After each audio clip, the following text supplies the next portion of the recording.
Olá, tudo bem? Está começando mais uma edição do Agora Agro e você vai ver no programa de hoje. Estudo da Embrapa verificou o desempenho dos 20 maiores exportadores de carne bovina fresca, resfriada e congelada. Vamos falar também do mercado pecuário, vamos falar do valor da arroba, vamos falar sobre CRIP, o que fazer com o bezerro logo após o seu nascimento. E vamos falar também sobre um tema muito interessante, que é as importações chinesas de carne suína no mês de agosto, que dobraram em relação ao ano anterior para 350 mil toneladas. O Agora Agro já está no ar.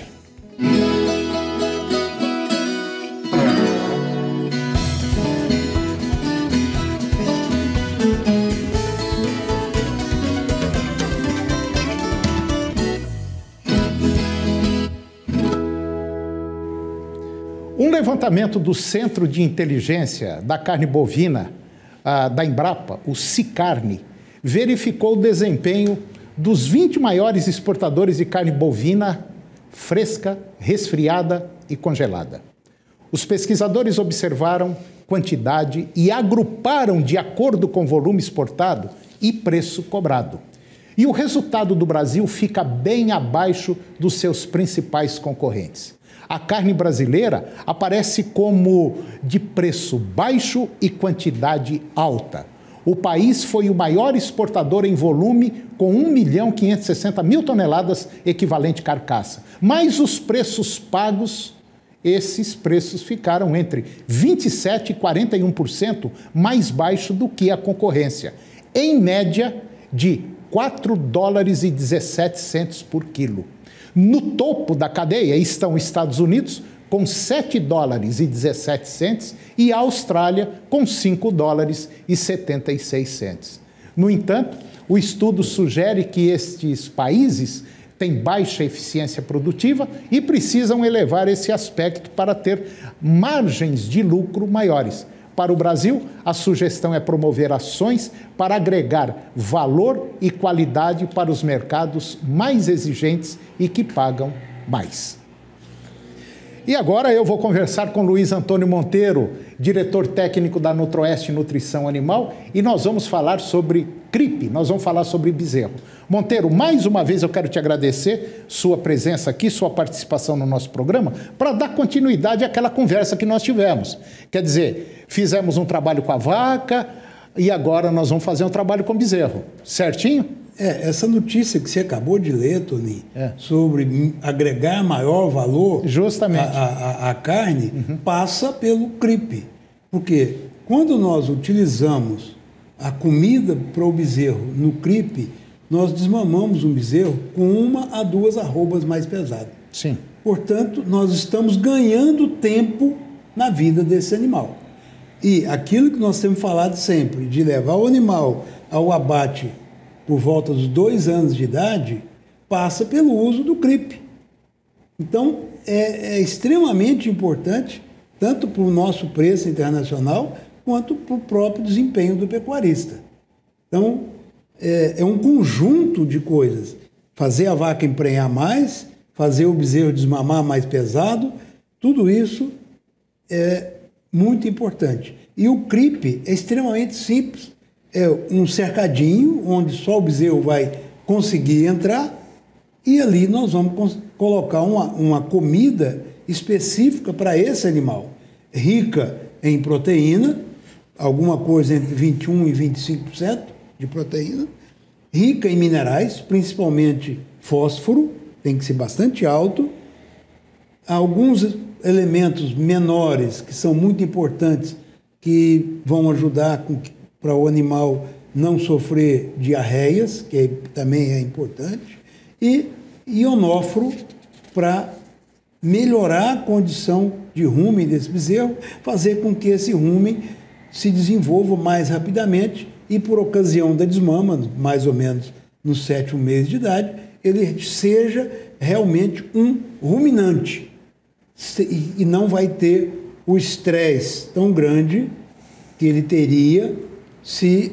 ele não estivesse recebendo essa comida no CRIP. Além de a mãe dele ser menos solicitada com mamadas, e alguns estudos mostram que há um aumento na taxa de fertilidade das mães que os bezerros têm CRIP à disposição.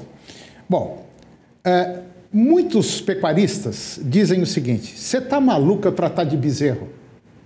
Isso fica muito caro, isso dá prejuízo. Realmente dá prejuízo mesmo. Dá prejuízo porque não faz. Sem dúvida. Sem dúvida. A diferença entre fazer a coisa certa para ter um resultado lá na frente ou não fazer é uma diferença absurda. Já está provado, comprovado, enfim, tudo que você puder imaginar já foi feito e prova que um bezerro, quando você leva ele com tratamento do CRIP, o resultado é um desmame mais cedo, bem mais cedo, ele libera a vaca para uma outra gestação e você tem um bezerro simplesmente mais pesado, talvez aí 15, 20, até 30% mais pesado. Só essa que é a diferença. A conta é muito simples. A comida do CRIP vai custar no máximo R$120. Durante 3, 4 meses durante aí por aí. o período do 3º mês até o 7º. Então são 4 meses de comida. Isso vai custar mais ou menos R$120. E ele vai desmamar entre 1 e 2 arrobas mais pesadas. Como hoje nós não estamos mais vendendo bezerro na perna, vender na perna é o indivíduo olhar e falar, eu pago tanto. Não é mais assim. É no peso. Hoje é no peso. O bezerro hoje está acima de R$10 o quilo vivo, ou acima de R$300 arroba desse bezerro. Se eu gasto 120 para fazer um arroba e recebo 300, não tem negócio melhor. Só que não é só um arroba que a gente consegue, é um pouco mais. Agora, se você pegar esse bezerro e não fizer esse tratamento, aí você vai ver o que é caro. Aí você vai vender um bezerro muito mais leve, por um preço muito mais barato, e você vai falar, caramba, dancei. E dançou bonitinho. Quando nós falamos em produzir bezerro, nós temos um conjunto de coisas. Começa lá na estação de monta, né? Lá atrás. Já falamos aqui. Começa lá na estação de monta, você tem que tratar muito bem da vaca para obter um índice de prenhez acima de 80%. E depois essa vaca tem que parir, o bezerro não pode morrer depois de nascido, tem que desmamar e tem que desmamar pesado. Então, o melhor índice que você pode calcular do seu desempenho é quantos quilos de bezerro eu desmamei por cada 100 vacas da minha propriedade. Essa é a melhor maneira de você contabilizar o seu desempenho. Ô Monteiro, e tem um trabalho, agora só para encerrar, tem um trabalho que vocês estão fazendo aí, pega um bezerro aí de 8, 9 meses, leva esse bezerro por mais 10 a 12 meses, lá no final de 10, 12 meses, esse bezerro sai por volta aí de 20, 21 arrobas. Isso em sistema de pasto, sem confinamento. Ou seja, o confinamento é feito a pasto.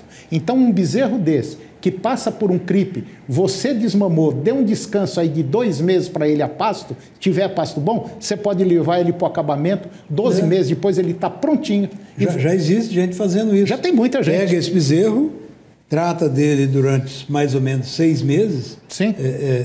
Com tratamento intensivo, e ele vai estar pronto para o abate com pouco mais de 1 ano de idade. E pode ter certeza absoluta, o resultado financeiro no final do processo é superior a R$700, R$800 por animal. Tem muita gente fazendo isso aí. Monteiro, mais uma vez, obrigado pela sua participação, presença no nosso programa. Eu que agradeço a oportunidade de estar aqui com você, Toninho. E até o próximo. Muito obrigado. Obrigado. Muito obrigado. E depois do intervalo, nós vamos falar sobre o mercado da arroba do boi gordo, como é que anda essa situação. E vamos falar também sobre a China, que aumentou muito a sua compra por carne bovina brasileira. É um minutinho só, nós voltamos já.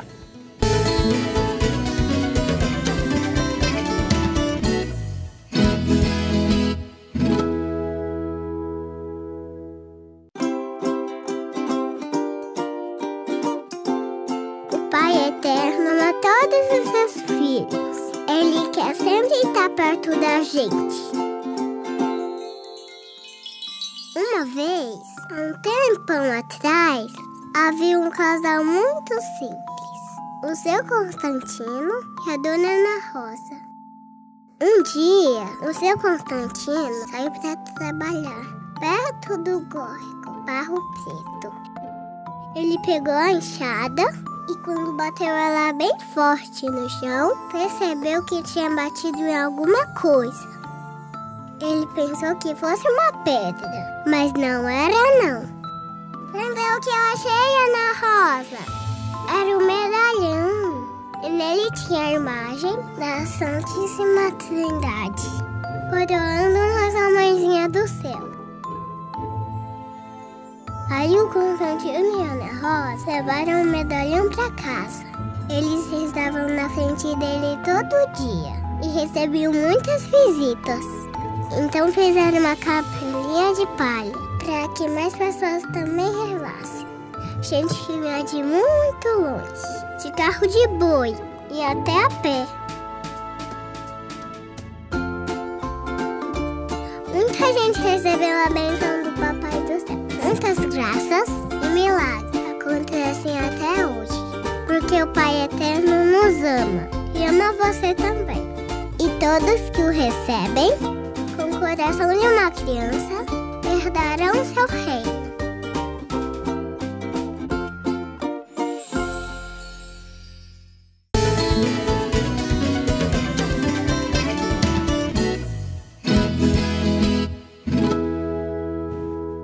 As importações chinesas de carne suína no mês de agosto dobraram em relação ao ano anterior para 350 mil toneladas, segundo dados alfandegários do governo chinês, divulgados à medida que aumentavam seus estoques de carne para preencher uma enorme carência doméstica.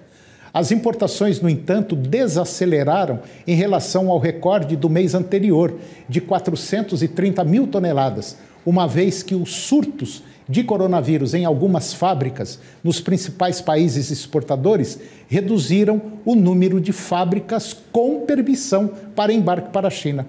Os importadores chineses trouxeram enormes volumes de carne este ano, depois que a doença da peste suína africana matou milhões de suínos nos últimos 2 anos, no maior produtor mundial de carne suína, que é a China.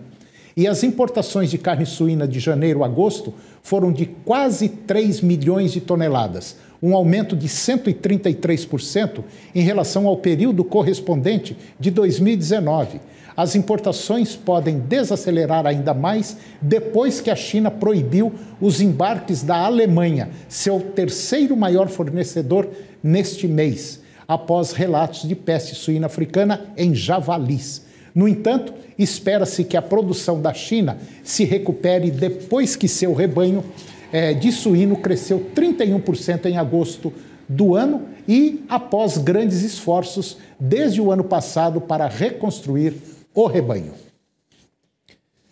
E agora eu vou conversar com Ricardo Arantes, diretor da Cenepol Nova Vida, Agropecuária Nova Vida, e nós vamos falar sobre os desafios que o nosso mercado pecuário, está enfrentando. Preço da arroba, mercado nacional e internacional. Ricardo Arantes, conhecido como Rick, muito obrigado pela sua presença no nosso programa para falar de um tema muito interessante. Tudo bem? Tudo jóia, Toninho. Muito obrigado você pela oportunidade de estar falando aí com os seus espectadores e é um prazer estar aqui com você. Ô Rick, você é conhecido no mercado pecuário como Rick. Rick, me diga uma coisa.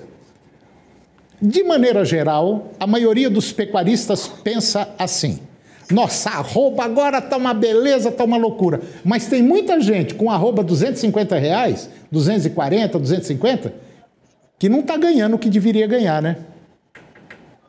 É verdade, Toninho. Na realidade, a gente acabou de ter uma aula aí com o Monteiro, que falou sobre como você tem que ser eficiente no seu ciclo de produção inteiro. Só que falar tudo isso de pecuária nos tempos de hoje, com essa arroba nesses preços nas alturas, fica muito fácil. E aí a gente tem que voltar na sintonia fina que ele falou lá, que é justamente você ser muito eficiente na sua produção. E a tecnologia hoje na pecuária brasileira, ainda ela é muito simples dela ser implantada. E eu acho que a gente tem que aproveitar esse momento que a gente está vendo para realmente fazer as nossas contas e ver como é que a gente pode nos tornar mais eficiente produzindo uma pecuária que é com preços imbatíveis. As nossas exportações são infinitamente difíceis de ser batida. Por que a China continua comprando do Brasil essa larga escala, igual você falou aí? Hoje, infelizmente, o Brasil ele é um exportador de preço, ele não é um exportador de qualidade. Por isso que eu acho que nós, pecuaristas, temos que ter a cabeça e nos preocupar com começarmos a melhorar não só a qualidade do nosso gado, mas também como a nossa eficiência, o nosso ciclo de produção ele tem que ser cada vez mais curto. A gente tem que realmente ver, você estava falando aí de uma vaca produzir X arrobas de bezerro por ano, é isso que a gente tem que focar, e eu acho que o cruzamento industrial para o nosso setor é um caminho sem volta. Eu acho que se o Brasil realmente galopou nesses últimos 5 anos tudo aquilo que a gente não conquistou em muitos anos, eu acho que é muito por conta do cruzamento industrial também, Toninho. Ô Rick, você tocou num ponto que eu venho debatendo há muito tempo. De maneira geral, pecuarista não esquenta muito a cabeça. Só que agora as coisas começaram a mudar. E nós estamos vendo gente pensando da seguinte maneira: se eu não organizar a minha fazenda, eu vou ter que alugar para soja, para cana ou para qualquer outra coisa. A pecuária é tão lucrativa, a pecuária de corte é tão lucrativa como uma excelente lavoura de soja. O que nós precisamos é fazer um planejamento, é ter profissionalismo, é ser eficiente e eficaz. E nós temos aí um exemplo. Tem Senepol, nós temos a Birdim, nós temos várias raças que podem fazer a diferença com a raça Nelore, que compreende aí por volta de 80% do nosso rebanho. É isso mesmo. A gente tem que entender que a base do rebanho brasileiro é o Nelore. Sim. Porém, o Nelore cruzado com o Nelore, ele dá um animal... Lógico que a gente não está falando daquela ponta da pirâmide, que são aqueles rebanhos que já fazem o melhoramento genético dentro do Nelore. Mas mesmo esses que já fazem o melhoramento genético dentro do Nelore, quando você tem o cruzamento industrial, quando você produz o F1, a performance deste animal meio-sangue, ele é infinitamente maior do que o animal Nelore puro. Então, você citou aí alguns exemplos, mas a gente tem outros. A gente, infelizmente, no Brasil, menos de 10% do rebanho é inseminado, que tornaria muito mais fácil você fazer o meio-sangue através da inseminação. Porém, só 10% é inseminado. E eu acho que existem algumas raças, e eu acho que o Senepol está desempenhando um papel muito grande para que a gente tenha o cruzamento industrial sem ser através da inseminação artificial, através da monta natural, nos rincões do Brasil, no Pará, em Rondônia, no Acre, no Mato Grosso, porque, infelizmente, Toninho, essas raças tropicais que a gente falou, que é o Senepol, o Senepol, apesar de ser um taurino, ele é um taurino tropicalizado. Enquanto que o Red Angus, o Limousin, o Cimental, o Aberdeen, esses animais puros, eles não sobrevivem a campo nessas regiões mais quentes. Eles vão bem aqui na região sul, na região sudeste, em alguns locais, mas o território nacional ele é muito grande, ele precisa realmente de animal que cubra campo, e a gente tem que ter isso, e o cruzamento industrial vai ter essa alta performance que você citou aí, que a gente é realmente competitivo com a agricultura de alta produção, desde que a nossa pecuária seja feita na ponta do lápis, a gente tenha certeza de quantos quilos de carne a gente está produzindo por hectare, do que aquela pecuária tradicional que meu pai fazia, que meu avô fazia, que é touro nas vacas o ano inteiro, produz bezerro, você nem sabe qual é a taxa de fertilidade da sua vaca. Então, é muito importante a gente ter isso em mente, Toninho. Ô Rick, foi um prazer enorme falar com você, muito bom. Eu vou botar a Corberta em contato com você para te trazer mais vezes aqui, para a gente começar, eu não diria fazer uma pecuária diferente, mas levar informações para colocar na cabeça das pessoas que a coisa mudou, vai continuar mudando e vai ser muito rápido. Muito obrigado, Rick, pela sua participação, e nosso programa aqui está com as portas abertas, ok? Obrigado. Muito obrigado, Toninho, foi um prazer estar aí com vocês. E estou aqui com as porteiras abertas. Toda vez que você precisar e achar que tem alguém que vai ter um dedinho de prosa aí, pode contar comigo. Tá ok. Muito obrigado, meu irmão. Um grande abraço. Abração. E o programa de hoje chegou ao fim. E eu termino com a seguinte frase: o futuro pertence àqueles que acreditam na beleza dos seus sonhos. Um grande abraço, muito obrigado pela sua companhia, que Deus os abençoe e até o próximo programa.